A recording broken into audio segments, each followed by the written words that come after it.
14 апрел дар шаҳри Панҷакент асосгузори сулҳу ваҳдати миллӣ, пешвои миллат, президенти ҷумҳурии Тоҷикистон муҳтарам Эмомалӣ Раҳмон муассисаи томактабии маърифатпарварро ифтитоҳ карданд. иншооти соҳаи маориф дар заминаи дастгирии ҳукумати мамлакат дар самти фаъолияти бахши хусусӣ аз тарафи соҳибкор Муаззамхон Ансорӣ сохта шудааст. бино аз 3 ошёна иборат буда масоҳати умумии он 2400 метри мураббаъро ташкил медиҳад. дар маҷмӯъ дар Кӯдакистон 400 нафар наврас ба таълиму тарбия фаро гирифта мешаванд.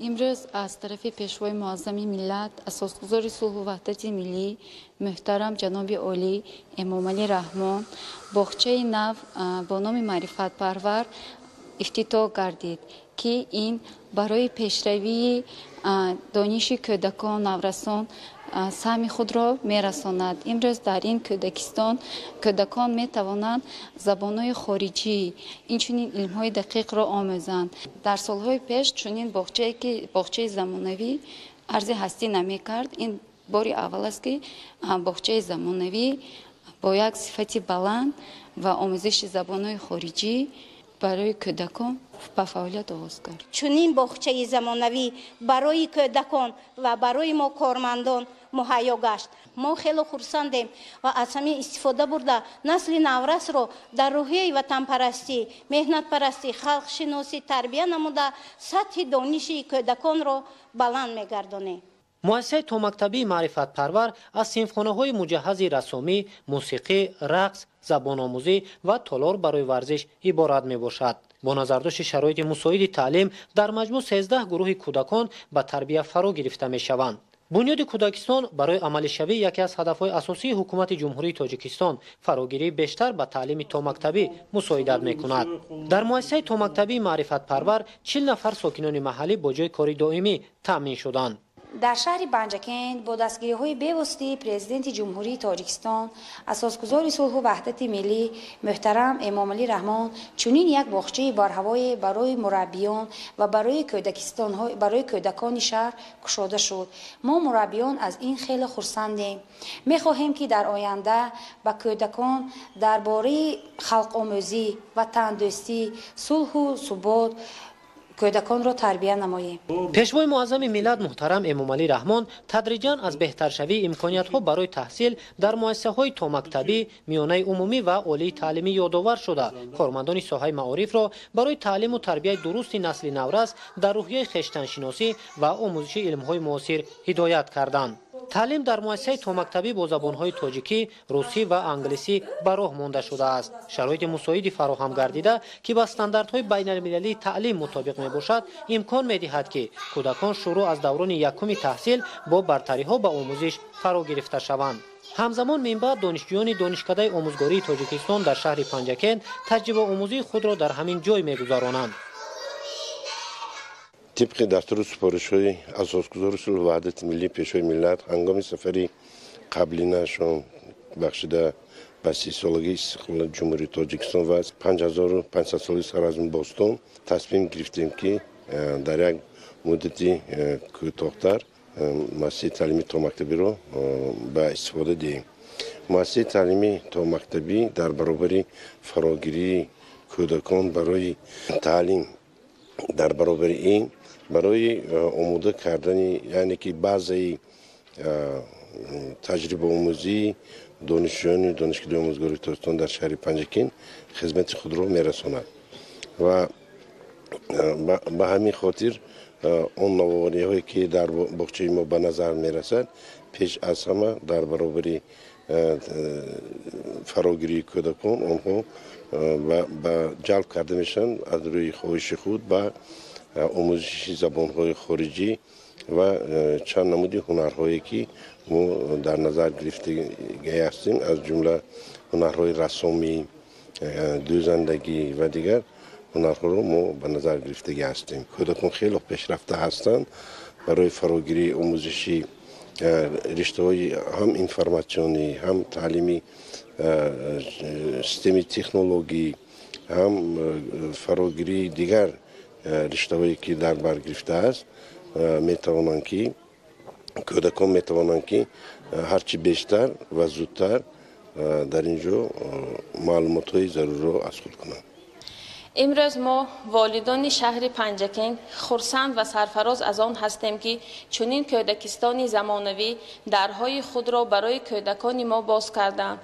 این کودکستان به طلبات‌های زمان معاصر و جوابگو بوده. کودکان ما می توانند از سن خردسالی به آموزش زبان‌های خارجی، فن‌های دقیق و ریاضی فرا گرفته شوند. با نظردوش نقش اساسی داشتن ساحه معارف در رشد منبعدی مملکت امروز هدف به آن روانه کرده شده است که همین گونه تدریجاً شرایط برای تعلیم و تربیت به طلبات زمان مطابق گردانیده شود و نسل نورس دانشمند و در روحیه خویشتن‌شناسی به کمال رسند.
امروز همچنین در خیابان به نام ابو عبدالله رودکی شهر پنجکین اساسگزار صلح و وحدت ملی پیشوای ملت پرزیدنت جمهوری تاجیکستان محترم امامعلی رحمان مرکز طبابت دندان کارگاه استحصال مبل و دوزندگی را افتتاح کردند. 14 اپریل در خیابان به نام ابو عبدالله رودکی شهر پنجکین اساسگزار صلح و وحدت ملی پیشوای ملت پرزیدنت جمهوری تاجیکستان محترم امامعلی رحمان مرکز طبابت دندان کارگاه استحصال مبل و دوزندگی را افتتاح کردند. متخصصان بلند اختصاص مرکز طبابت دندان در بینای 6 آشیانه به مراجعت کنندگان در شرایط معاصر خدمت می‌رسانند. انشاءات ساحه تندرستی دارای تجهیزات زمانوی برای تشخیص و طبابت بوده. در اینجا در یک وقت برای گذراندن جراحی جاغ و روی، برقرارکنی، گذاشتن دندان‌های صنعی و دیگر طبابت وابسته به دندان شرایط فراهم است. ما جوانان منتداری صمیمی خود را و پیشوای معظم ملت محترم امامعلی رحمان میرسانیم. من ختم کرده دانشگاه دولتی طبی تاجیکستان به نام ابوعلی ابن سینا میباشم. در اینجا برای کاری فعالیت ما شرایط مساعد فراهم آورده شده است و کوشش می‌نماییم که به مراجعت کنندگان در سطح بلند خدمت رسانیم. پیشوای معظم ملت محترم امامعلی رحمان با استفاده از امکان فراهم شده کارمندان مرکز را جهت مطابق به طلبات زمان کنونی به راه ماندن خدمت رسانی ها وظیفه‌دار کردند.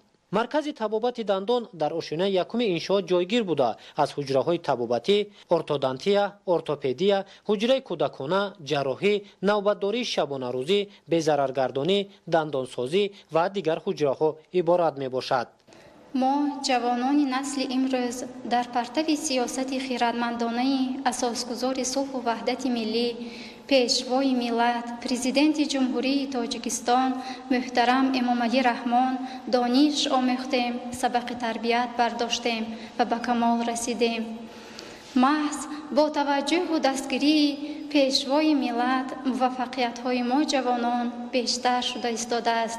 همین بود که من سال 2007 طبق کوتای پرزیدنتی به دانشگاه دولتی طبی تاجیکستان به نام ابوعلی ابن سینای پایتخت داخل شدم و سال 2012 آن را با دیپلم اعلاچی ختم نمودم و تا این جانب در مرکز دندان پزشکی شهر پنجکن به حیث دکتر کار و فعالیت نمودم و گشاده شدن درمانگاه دندان پزشکی که سروری آن را به عهده من گذاشتند از جانب پیشوای ملتمان امام علی رحمان به ما نصرت و فرخندگی های زیاد آورد. درمانگاه ما با تمام اسباب‌های زمانوی و شرایط خوبی کاری تأمین است و در آن 24 نفر کارمندان طب با جای کار دائمی تأمین شدند. ما کوشش میکنیم خدمت رسانی‌های طبی به بیماران سری وقت و با صفت بلند رسانیده شود. بهر گل شکوفایی تاجیکستانی عزیزمان سهم ارزنده خویش را دریغ نمی‌داریم. در تخمونه انشاءات باشد کارگاه دوزندگی تشکیل کرده شده است. 10 دستگاه برای فعالیت کارمندان وارد کرده شده. بانوان بعد آموزش بخش دوزندگی با جای کار تامین شدند. در اینجا همه روزه دوخت لباس‌های زنانه و مردانه، لباس یگانه برای کارمندان ساحه‌های گوناگون و جهاز خانه به انجام رسانیده می شود.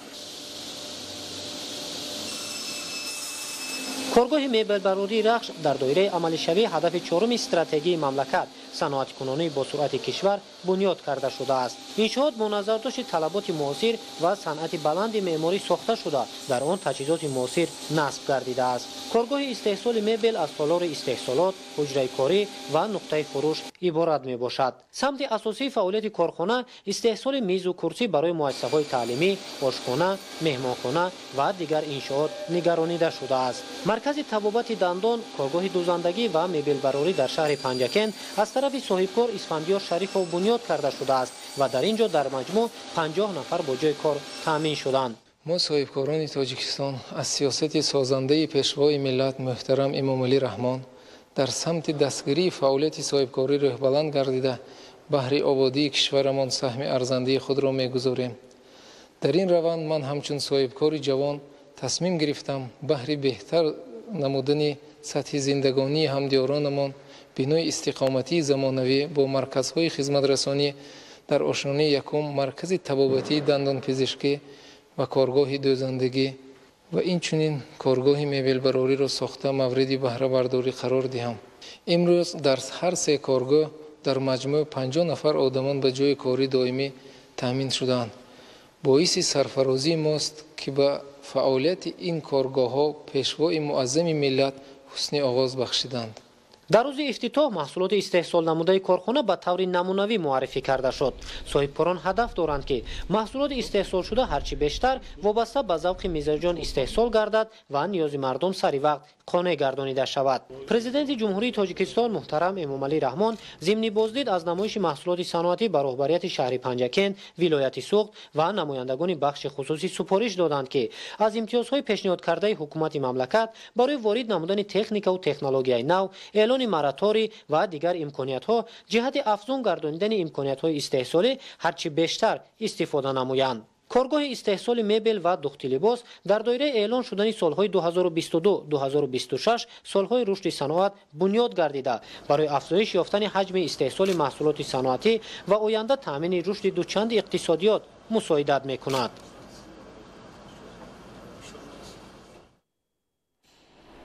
امروز اساسگذار صلح و وحدت ملی پیشوای ملت پرزیدنت جمهوری تاجیکستان محترم امام علی رحمان در شهر پنجکن میدان پرچم دولتی گلگشت اسماعیل سامانی و نشان دولتی را افتتاح نمودند.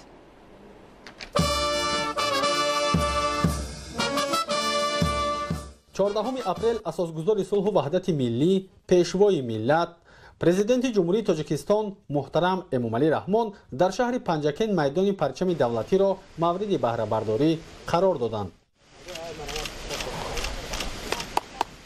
نخست با صدا دادن سرود ملی پرچم دولتی برافراخته شد.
майдони парчами давлатӣ дар назди бинои маъмурии мақомоти иҷроияи ҳокимияти давлатии шаҳр бунёд гардида ба ҳусни ин мавзеъ зебогии бештар зам менамояд. баландии пояи парчами давлатӣ дар ин гӯшаи диёр 55 метрро ташкил дода, дарозии матои он 14 ва паҳноияш 7 метр мебошад. дар атрофи ин рамзи давлатӣ майдони васеъ барои баргузории чорабиниҳои фарҳангӣ фароғатӣ мавҷуд аст. ҳамзамон дар ин ҷо монитори калонҳаҷм барои намоиши наворҳои таблиғотӣ гузошта шудааст. дар майдони назди парчами давлатӣ 5 фаввора ва 2 суҳбаткада бо нақшу нигори миллӣ сохта шуда 140 сутунчароғи равшанидиҳанда ва 40 нишасткурсӣ насб гардидааст. корҳои сохтмонӣ дар иншооти мазкур моҳи июни соли 2021 оғоз гардида бо сатҳу сифати баланд ба анҷом расонида шуд. масоҳати 7500 метри мураббаъ дар ин ҷо сабзкорӣ ва 8500 метри мураббаъ сафолакпӯш гардидааст. бо тарҳи муосир бунёд гардидани майдони рамзи давлатӣ дар маркази шаҳри Панҷакент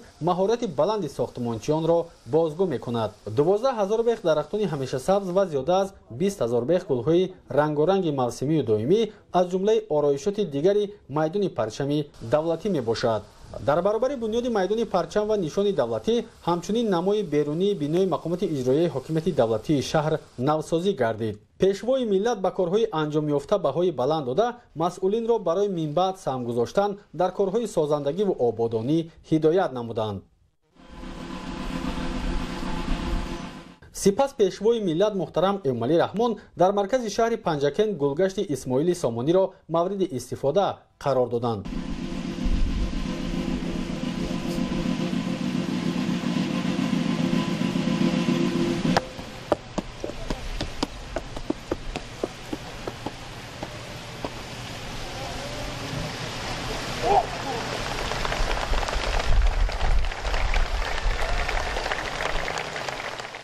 муҷассама дар маркази шаҳр дар шафати парчам ва нишони давлатӣ қомат афрохта аз ҷониби ҳайкалтарош Мансур Ҳоҷибоев бо санъати баланд омода гардидааст. баландии муҷассамаи шоҳ Исмоили Сомонӣ дар шаҳри Панҷакент бо дар назардошти таҳкурсӣ 12 метрро дар бар гирифта бо сангҳои хорои ватанӣ оро ёфтааст. аз ду паҳлӯи муҷассама ду шер ҳамчун рамзи ҷасорату тавонмандии миллати тоҷик гузошта шудааст. масоҳати умумии замини гулгашти Исмоили Сомонӣ 1550 метри мураббаъро дар бар мегирад. бо шинонидани гулу дарахтони ороишиву сояафкан ва майсазор намудани атрофи муҷассама ба ҳусни ин мавзеъ зебогии хоса зам гардид. фармоишгари иншоот мақомоти иҷроияи ҳокимияти давлатии шаҳри Панҷакент ва паймонкори он ҷамъияти дорои масъулияти маҳдуди су-3 шаҳри Панҷакент мебошад.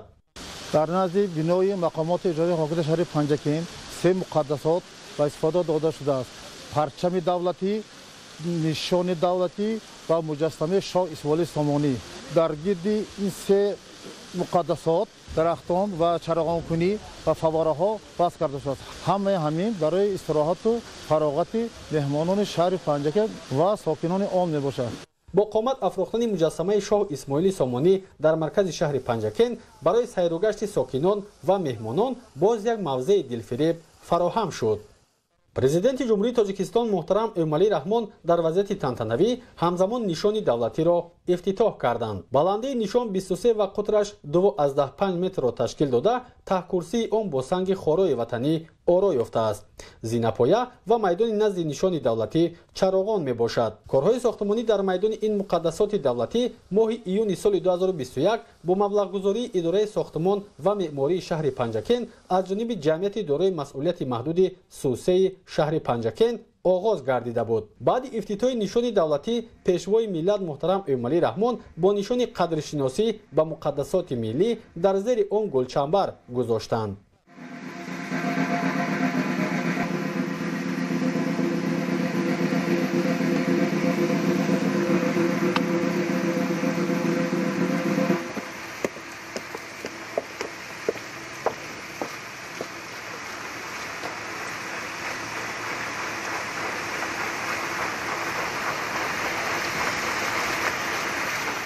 акнун майдони назди нишони давлатӣ ба як макони зебову назаррабо ва писандидаи сокинону меҳмонони шаҳри бостонии Панҷакент табдил ёфт. дар атрофи нишон аз тарафи сохтмончиён роҳравҳои тахту ҳамвор сохта шуда дар ҳудуди боғ чароғҳои рангаи равшанидиҳанда, ниҳолҳои ороишӣ ва гулу буттаҳо шинонида шудааст ки диққатҷалбкунанда мебошад.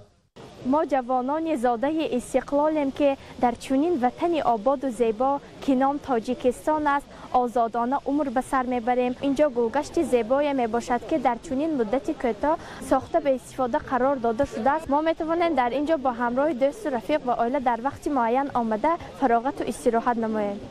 در شهر پنجکن به استقبال سزاوار 35 سالگی استقلالیت دولتی جمهوری تاجیکستان انشاءات تعینات گوناگون ساخته مورد استفاده قرار داده می شود که در برابر به حسن شهر افزودن زیبایی اینچنین سطح و صفت زندگی ساکنان بهتر می شود. افتتاح نشان دولتی نیز از تدبیرهای سازنده در این سمت به شمار می رود که با دستگیری پیشوای معظم ملت محترم امومالی رحمان از طرف مقامات اجرایی حاکمیت دولتی شهر عملی گردید.